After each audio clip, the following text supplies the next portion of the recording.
Now, let's talk with Otis. Otis, that's every preacher's nightmare, is to have the pages go all over when we've all had that happen or happen in our dreams, right? But you are such a confident leader of an important congregation and well-known, and I found myself wondering as you were speaking, has there ever been a time for you when you were paralyzed by fear, and how did you push through it? Oh, many times. Yeah? Yeah, absolutely. Matter of fact, the same thing that happened in the story that I was sharing, it happened to me several times. Matter of fact, one time I was speaking, one of the first opportunities I had to speak when I was in college, that I literally lost all of my notes. And I had prepared very well, and they were all on the floor and everywhere.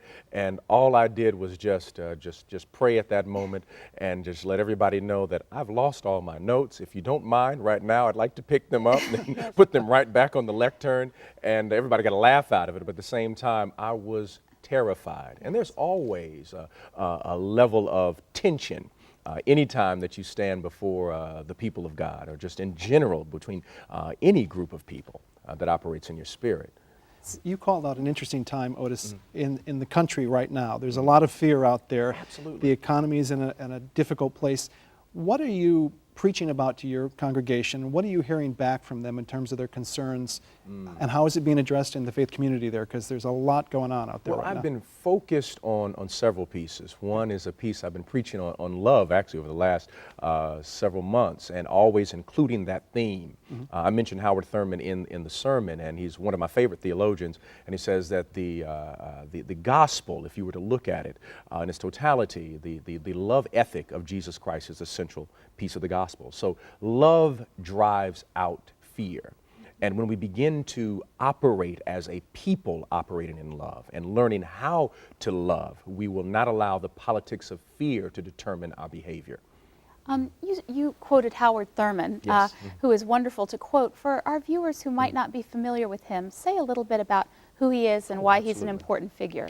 Howard Thurman, one of the most brilliant theologians to ever live in the 20th century, a graduate of Morehouse College, great school, went to, was a teacher of Martin Luther King Jr. and also my father.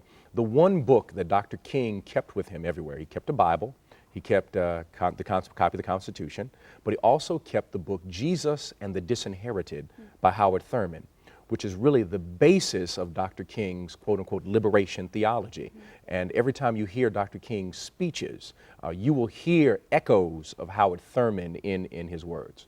And a beautiful writer of prayers. Oh, and absolutely. an incredible wordsmith. Absolutely, yes, indeed. I was going to say, one of the things that I think drives fear for us a lot in society is the media many times. Yes. And what is your take on that today? I know it's been a challenging year for you in some ways. Absolutely. Been praying for you throughout all of that, and you don't need to go into great detail about that if you don't want to, but I'm sure there's been lessons learned in that process for you along the way, so I'd love to hear what your thoughts on that are. Well, one of the challenges I think that we have with the media is that the media in many ways, because it is corporately controlled, is kind of snatching democracy away from the people. And the reason I say that is because we no longer have conversations as we're doing right now, but we usually like to frame things as just solely as conflict. What is going to produce ratings? Right. And the creation of something that is either or is what produces ratings, versus let's go into depth and talk about this issue. And so we get caught up in a lot of things that are really not issues. We don't talk about the economy, even though people are fearful about the economy. We're just hearing today about what has happened on Wall Street, but we're not getting into in-depth issues in reference to how did this happen? And how can we as a country rise above this? And what does this mean for ordinary Americans? When Trinity Church found itself in the center of a controversy, and when Barack Obama distanced himself and resigned his membership from the church, was fear a factor in that for him? You know, I would not be able to speak specifically in terms of, the reasoning in terms of his spirit. But I do understand and know that part of that was the creation of this idea of the exotic or the alien. And when I say that, talking specifically about a Trinity Church. There has been in the media this creation that an African American church is so very different and so very alien, and that it's so very strange. But yet Trinity is just like any other particular church that comes out of a particular tradition. And because of the media, as you mentioned, Daniel, they created this idea that we were such a strange brand of Christianity, but in reality, just very normal like every other person. And in a political vacuum, it becomes very difficult for any person to talk about the true issues and their kind of narrative and their faith without it being created as an either or. It has to be one or the other. You either have to be Billy Graham or you have to be Malcolm X. There's no in between. There's no way you can talk about being out of the Kingian tradition. There's no way of talking about that you can draw from a Graham and draw from a King and draw from a Paul Tillich. And that becomes a difficulty, is that we don't like to dialogue. We rather demonize. So how do you keep a community, a faith community, focused in some times of challenge? I mean, it's got to be quite difficult when a lot of things are swirling around and there's lots of activity going on, but you're still all gathering together on Sunday for worship, and you're still there for the reason to come together. Do you have any thoughts to that? Refocusing on why we are here. What we did is we started a period of prayer and fasting.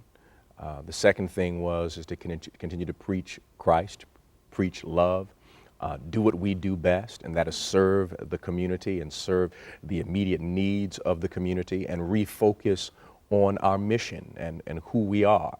And in the process, more people joined the church. In the process, the church began to expand and grow, and people began to realize that, wait a minute, what we are hearing over here from this corporate entity does not match up with what we have experienced coming to the church.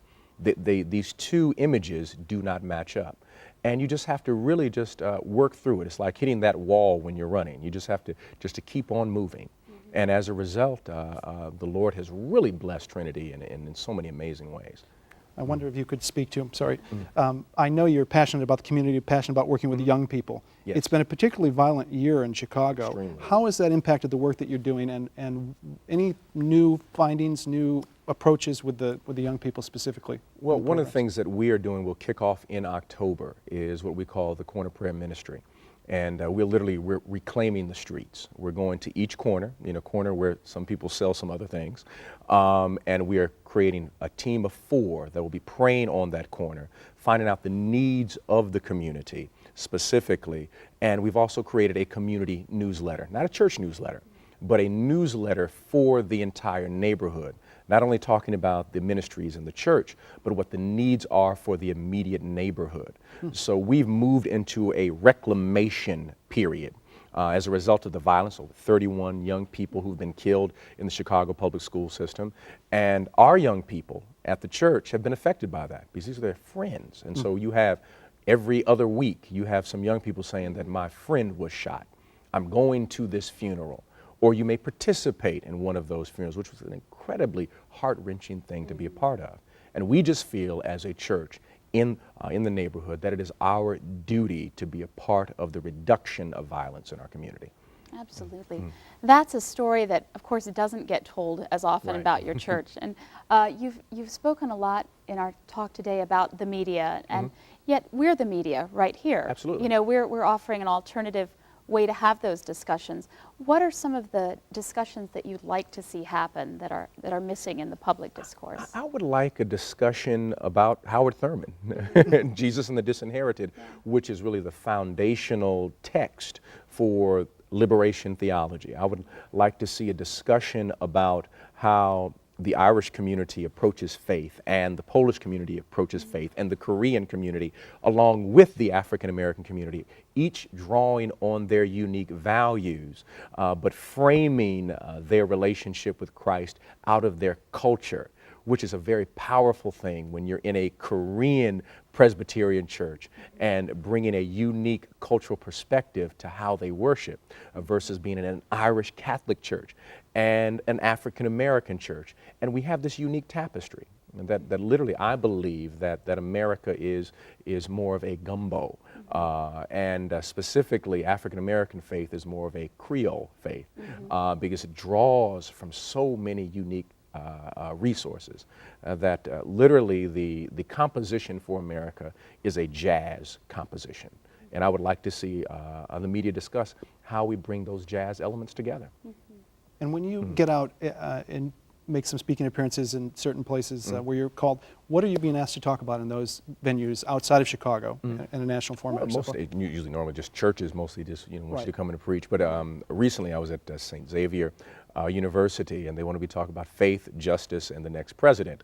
I didn't talk about the next president, but I did talk about faith and social justice, and talked about how there's several presidents that we have, if we look historically, that literally have been influenced or elected by Dr. King. That if you talk about JFK and his presidency being energized by Dr. King, Lyndon Baines Johnson, literally because he signed the Civil Rights 1964 Voting Rights Act, elected because he expanded the electorate. Jimmy Carter literally runs because he heard Dr. King speak, and he says this on the campaign trail.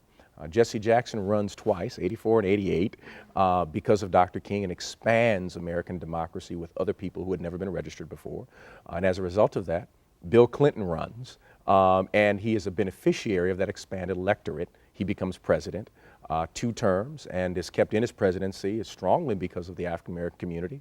And Senator Clinton, his wife, benefits from that and is able to bring 18 million cracks in the ceiling, the glass ceiling, as a result of that. And then now we have Barack Obama, all of them beneficiaries of Dr. King. And that has not been discussed. And I would really like to see that, that kind of discussion. And that's what people are asking me to talk about, is how do you see this? And I see this, that we have put a down payment, in the words of John Lewis, on the dream. And we still have a lot more to go, but it's definitely a down payment. And all those people also beneficiaries of the Christian social justice tradition. Absolutely. In all its forms. Absolutely. Yes.